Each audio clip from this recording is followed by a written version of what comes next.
जय श्री राम। मास पारायण पांचों विसाम।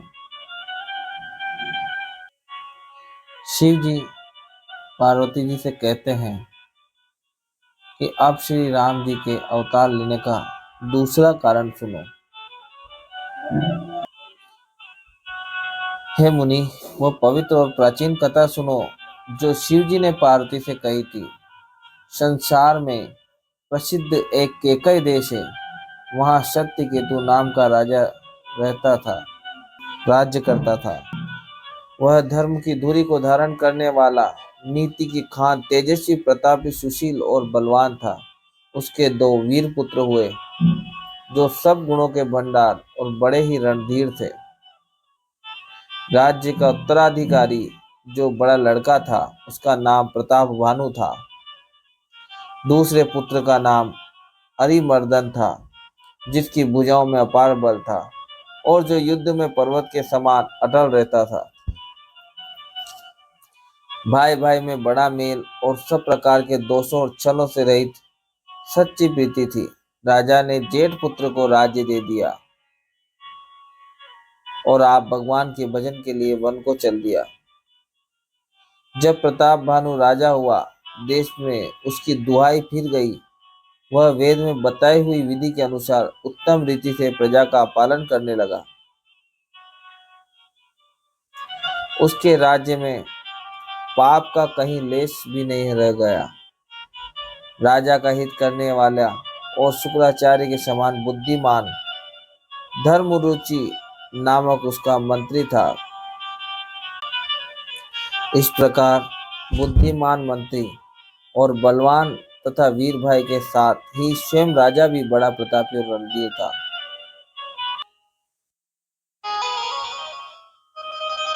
साथ में अपार चतुरंगिणी सेना थी, जिसमें असंख्य योद्धा थे जो सब के सब रण में जूझ मरने वाले थे। अपनी सेना को देखकर राजा बहुत प्रसन्न हुआ और घमाघम नगाड़े बजने लगे। दिग्विजय के लिए सेना सजाकर वह राजा शुभ दिन मुहूर्त साध कर और डंका बजाकर चला। जहां तहां बहुत सी लड़ाइयां हुई, उसने सब राजाओं को बलपूर्वक जीत लिया।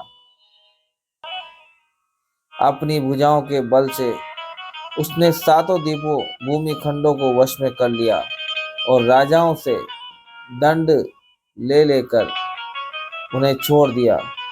संपूर्ण पृथ्वी मंडल का उस समय प्रताप भानु ही एकमात्र चक्रवर्ती राजा था। संसार भर को अपनी भुजाओं के बल से वश में करने के राजा अपने नगर में प्रवेश किया। राजा अर्थ, धर्म और काम आदि के सुखों का समयानुसार सेवन करता था। राजा प्रताप भानु का बल पाकर भूमि सुंदर कामधेनु मन चाही वस्तु देने वाली हो गई। उसके राज्य में प्रजा सब प्रकार के दुखों से रहित और सुखी थी और सभी स्त्री पुरुष सुंदर और धर्मात्मा थे। धर्मरुचि मंत्री का श्री हरि के चरणों में प्रेम था। वह राजा के हित के लिए सदा उसको नीति सिखाया करता था। राजा गुरु, देवता, संत, पितृ और ब्राह्मण इन सब की सदा सेवा करता रहता था। वेदों में राजाओं के जो धर्म बताए गए हैं, राजा सदा आदर पूर्वक और सुख मानकर उन सब का पालन करता था। प्रतिदिन अनेक प्रकार के दान देता और उत्तम शास्त्र, वेद और पुराण सुनता था। उसने बहुत सी बावलियां, कुएं, तालाब, फुलवाड़ियां, सुंदर बगीचे, ब्राह्मणों के लिए घर और देवताओं के लिए सुंदर विचित्र मंदिर सब तीर्थों में बनवाए। वेद और पुराणों में जितने प्रकार के यज्ञ कहे गए हैं, राजा ने एक एक करके उन सब यज्ञों को प्रेम सहित हजार हजार बार किया। राजा के हृदय में किसी फल की कामनाएं नहीं थी। राजा बड़ा ही बुद्धिमान और ज्ञानी था। वह ज्ञानी राजा कर्म, मन और वाणी से जो कुछ भी धर्म करता था, सब भगवान वासुदेव के अर्पित करके करता था।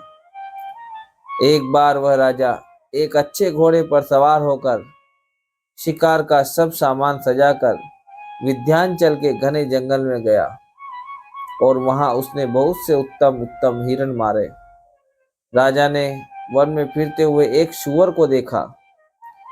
दांतों के कारण वह ऐसा दिख पड़ता था मानो चंद्रमा को मुंह में पकड़कर राहु वन में आ छिपा हो। चंद्रमा बड़ा होने से उसके मुंह में समाता नहीं है और मानो क्रोधवश वह भी उसे उगलता नहीं है। यह तो सूअर के भयानक दांतों की शोभा कही गई। इधर उसका शरीर भी बहुत विशाल और मोटा था। घोड़े की आहट पाकर वह गुड़गुड़ाता हुआ कान उठाए चौकन्ना होकर देख रहा था। नील पर्वत के शिखर के समान विशाल शरीर वाले उस सूअर को देखकर राजा घोड़े को चाबुक लगाकर तेजी से चला और उसने सूअर को ललकारा कि अब तेरा बचाव नहीं हो सकता। अधिक शब्द करते हुए घोड़े को अपनी तरफ आता देखकर सूअर पवन वेग से भाग चला। राजा ने तुरंत ही बाण को धनुष पर चढ़ाया। सूअर बाण को देखते ही धरती में दुबक गया। राजा तक तक कर तीर चलाता है, परंतु सूअर छल करके शरीर को बचाता जाता है। वह पशु कभी प्रकट होता और कभी छिपता हुआ भाग जाता था और राजा भी क्रोध के वश उसके साथ पीछे लगा चला जाता था। सूअर बहुत दूर ऐसे घने जंगल में चला गया जहाँ हाथी घोड़े का निवाह गम नहीं था। राजा बिल्कुल अकेला था और वन में क्लेश भी बहुत था। फिर भी राजा ने उस पशु का पीछा नहीं छोड़ा। राजा को बड़ा धैर्यवान देखकर सूअर भागकर पहाड़ की एक गहरी गुफा में जा घुसा। उसमें जाना कठिन देखकर राजा को बहुत पछताकर लौटना पड़ा, पर उस घोर वन में वह रास्ता भूल गया। बहुत परिश्रम करने से थका हुआ और घोड़े समेत भूख प्यास से व्याकुल राजा नदी तालाब खोजता खोजता पानी बिना बेहाल हो गया। वन में फिरते फिरते उसने एक आश्रम देखा। वहां कपट से मुनि का वेश बनाए एक राजा रहता था, जिसका देश राजा प्रताप भानु ने छीन लिया था और जो सेना को छोड़कर युद्ध से भाग गया था। प्रताप भानु का समय अच्छे दिन जानकर और अपना कुसमय बुरे दिन अनुमान कर उसने मन में बड़ी ग्लानि हुई। इससे वह न तो घर गया और न ही अभिमानी होने के कारण राजा प्रताप भानु से ही मिला। दरिद्र की भांति मन ही में क्रोध को मारकर वह राजा तपस्वी के वेश में वन में रहता था। राजा प्रताप भानु उसी के पास गया। उसने तुरंत पहचान लिया कि यह प्रताप भानु है। राजा प्यासा होने के कारण व्याकुलता में उसे पहचान न सका। सुंदर वेश देखकर राजा ने उस महामुनि समझा और घोड़े से उतरकर उसे प्रणाम किया, परंतु बड़ा चतुर होने के कारण राजा ने उसे अपना नाम नहीं बतलाया। राजा को प्यासा देखकर उसने सरोवर दिखला दिया।